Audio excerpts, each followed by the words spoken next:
What's up, guys? Welcome to today's video. Hope you guys are all having a great weekend so far. It's currently 5 o'clock in the evening, Saturday. This video is going up tomorrow. Today's video is going to be a story time talking about my first ever property purchase. It is now my best cash flowing property minus my Airbnb. If you guys like this video, I will for sure do a story time talking about the entire process from pre-approval to closing on every single one of my 6 properties. Let's get started. I bought this property in 2019 when I was 25 years old.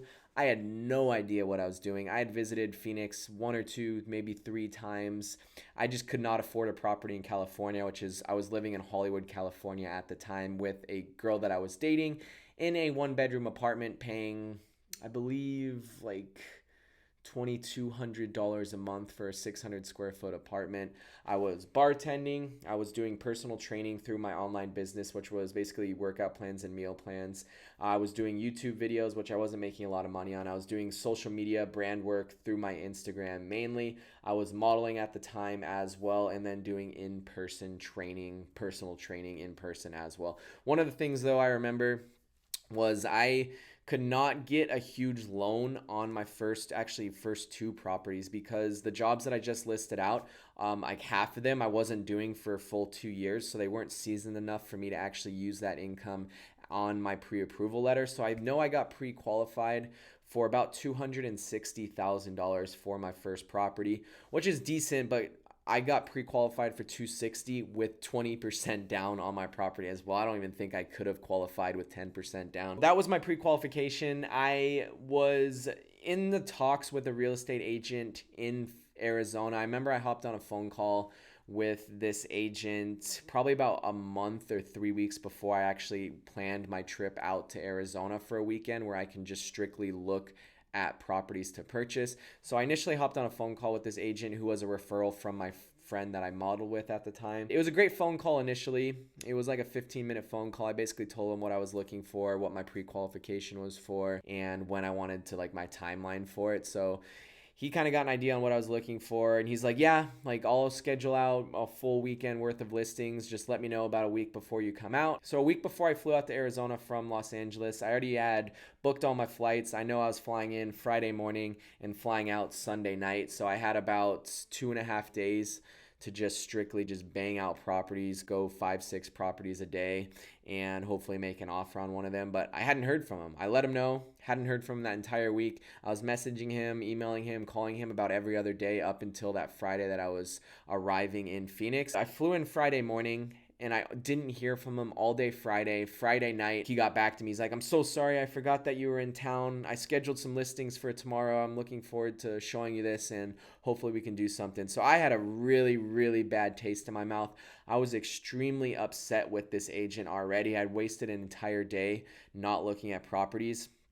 But I was like, you know what? Let's give it a try. Let's go and walk these properties. So me and my business partner, or my friend at the time, Ricky, I didn't rent a car, so he actually took me to all 3 of these properties, which I didn't know where I was looking. Like, this agent just literally sent me random properties in Phoenix, and I was not familiar with the map of the greater Phoenix area. So we lived in Gilbert, or he lived in Gilbert, my business partner, and Phoenix is about a 45-minute drive, so I appreciate him driving me around all the way out there. But he had a GTR at the time, which is a nice sports car.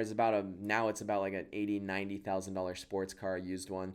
So it's a nice car, and we pulled up in that. The moment that agent saw us come out of that GTR, his mood changed completely.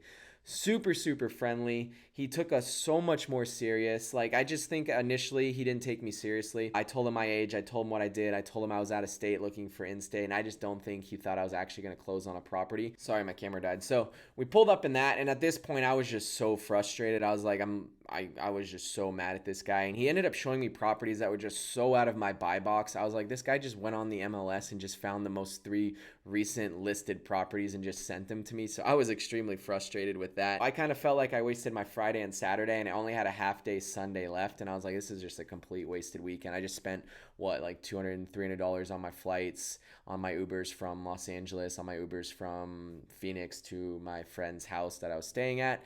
I was just I was just bummed out. I was like, maybe I'm not going to purchase a property here. So that guy ended up emailing me. The agent ended up emailing me like that night, and he's like, hey, like, I was super great to meet you today. And he's like, I can't wait to see you tomorrow. Here's a bunch more listings we can see. And I was like, I'm not using you anymore. I was like, kick rocks, basically. I was like, I'm not interested. Thank you. Bye. And I never heard from him again. What ended up happening is actually it ended up all working out because I met Lenny, who's now my mentor and my team lead as a real estate agent. And he help represent me on my first two properties when I wasn't a real estate agent out in Arizona. My business partner and Lenny had done some deals before, so he put me in touch with Lenny. And this was Saturday night. And I was like, hey, Lenny, like, I know I don't have a lot of time. I know it's last minute. I'm leaving tomorrow afternoon, essentially. I have like the morning time to go look at properties. And immediately, so Lenny's an investor as well, so the properties he sent me, they all made sense. Like, the numbers made sense from a rental standpoint. He broke everything down for me. I think he had 3 properties on the listings that we were going to see. So I was like, cool. We met up the next day within like probably I was on the phone with him like 10 p.m. that night, and we met up at like 8 or 9 in the morning. So within 12 hours, I had met Lenny. We walked the properties, and it was actually the second property on Sunday was the property that I decided to make an offer on. The reason why is because of the proximity it was to Grand Canyon University, and my main goal for my first property was to just get a house extremely close to one of these college campuses, whether it was ASU, GCU, the West Side ASU campus, the East Side ASU campus. I didn't care where it was. I just wanted it as close as possible to one of these colleges. Well, it happened to be like my pre-qualification basically only pre-qualified me for Grand Canyon University because it's not in the nicest area. So my first 2 properties were purchased in the not so great Phoenix area, but that means they're great cash flowing properties. And the property that I looked at specifically was rundown, extremely rundown. It had a family living there, so it was livable for sure, but it wasn't definitely renovated or anything like that. It was listed at $250,000 originally 40 days before. They price dropped it to $225,000 about a week before I actually came out for my trip. And then they were verbally committing to a price drop the day after I went and saw the property to $215,000. The agent basically told Lenny, hey, Lenny, we are going to price drop it to $215,000 tomorrow. So if you want to get an offer through before it goes on the MLS and on Zillow as a price drop, you probably should submit it tonight. So that was really cool because it basically let us know that we can get away with an offer under or around $215,000, which is really what I wanted. So we ended up submitting an offer at $208,000 with about $3,000 in seller concessions. I remember like Lenny sending me all the documents, and I was like 30 pages of documents, and I was like, I don't know what the heck any of this is. I was still uncertain up until like I was signing documents. I was like, am I really going through with this? I hadn't told anyone. I hadn't told my family, my parents, my girlfriend at the time. The only people that I'd talked to about buying a property was Ricky and Lenny, and then my friends in Phoenix who were like Ricky's roommates that knew I was out there to buy properties. Anyways, I ended up signing the documents, getting on a flight, and I remember landing in Los Angeles in the Burbank airport, and I had like 10 emails and text messages from my real estate agent, Lenny. He's like, hey, they sent a counteroffer, which is what we were expecting, at $210,000 essentially, no seller concessions. So it was about $5,000 apart from my original offer. He's like, I think this is a good deal. The numbers make sense for a rental standpoint. I think you should take it. And I was like, I trust you. I don't even know where we were today. I just know it was by a campus. I don't know the area. But let's do it. So I ended up signing that counteroffer, accepting the counteroffer. And by the time I got home, we basically had locked up and got under contract. On the Uber ride home, I was like, this is crazy right now. So I ended up telling my girlfriend at the time when I got home, hey, like, I ended up I'm in the process of buying a house this weekend. I remember that was such a great feeling. I was so proud of myself. And then a couple weeks later, I actually had told my parents. I wanted to make sure we were well into the escrow process before I told them. So it was really exciting. I just remember I was like, I don't know what I'm doing.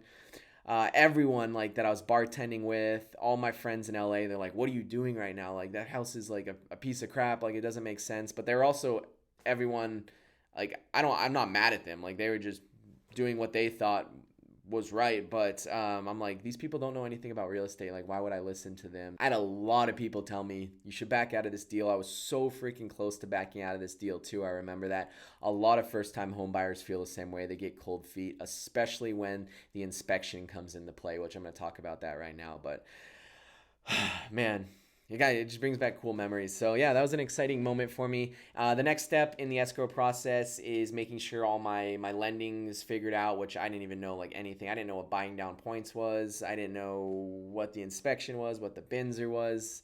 So you have to like remind yourself. Like, I have to constantly remind myself when I'm with first-time home buyers, like how I felt doing that. So the inspection came up and it was horrible. Like even really, really good inspections, like flawless inspections, they do come back and it is overwhelming, even if it's the most perfect inspection. But this one, out of all the inspections I've done with me, myself, and my clients, this one probably was the top 3 worst ones. And it just happened to be my first property that I bought. There was just like extension cords going to the microwave because there wasn't an outlet because they adjusted walls, the previous owner, or maybe the previous owner. So there's a lot of stuff that was not up to code, that was not, permits were not pulled, and it was very concerning. And I just remember, I'm like, this house is like a piece of crap, like it's gonna fall apart. But I talked to my inspector. He's like, it does look bad, but like this is a good deal. Lenny said the same thing. He's like, there work needs to be done here. Like, I'm not gonna lie to you, but you're getting it at a good deal. I think it's still worth going through. So it was a little bit reassuring talking to them. Talking to like Ricky as well, who had purchased a property as well. So that was really nice and relieving. It took it took pressure off me. I just remember like during my bartending shifts at night, I would have to step away from behind the bar and like I'd hop on phone calls with my inspector. I would like get back and sign documents for Lenny or for my lender. I just remember like that specific situation. Like I was at these work events and then I'd get a phone call and have to. It was exciting. So we ended up requesting some repairs on that inspection, and come to find out, like 3 months after I closed on the property, they just hid a lot of the stuff they were supposed to do. And that's one thing I always recommend if you are closing on a property, to make sure you do a final walkthrough with your agent, even if you don't live in the state. Fly out a day early. Make sure you do that final walkthrough and make sure they did the repairs and make sure it's in the same condition as when you first walked it, because things like that will happen where they say they did it, they'll take pictures of it, but they really just hid it behind walls, and they'll do super sketchy stuff. And it's really, really difficult to get a hold of the seller once you already closed on the property. So I ended up kind of getting screwed on that. It wasn't the biggest deal, but I mean, like I said, this is my first time purchasing a house. So right now I'd be like, whatever. But before I felt so betrayed, and I felt like, oh my gosh, this is like the end of it. Like I'm going to lose all my money on it, but it ended up all working out. So I drove out that day to sign the documents because I didn't want to pay $125 for a mobile notary to come to California. Or meet me in my apartment in California. So I was like, I'm just going to drive the title anyways. I have to get the keys for the house anyways. And I'm going to do some like cleaning and stuff like that to basically get it ready. So I drove my car out there. I remember I spent maybe 3 or 4 days cleaning the house, getting the keys, creating Facebook ads to get students into that property because it was a student rental. So I was there for a little bit. I ended up putting 20% down, which was like a $48,000 cashier's check. Didn't know what documents I was signing. I was just like, whatever. Like this is like 50, 60 pages of like lender docs. That house is now my number 1 cash flowing property at over $1,000 a month cash flow. I originally was like, I can rent out, it's a 4-bedroom. I was like, I can rent out each one of these rooms for $400. That's about $1,600 a month minus the water bill that I pay. So I was like, I should be able to make about $400 to $450 a month. And I was like, that's great. And it worked out. I ended up renting a room for like $400, $425, $425. So I think I even got a little bit more than I originally wanted on it. And my mortgage at the time was like $950.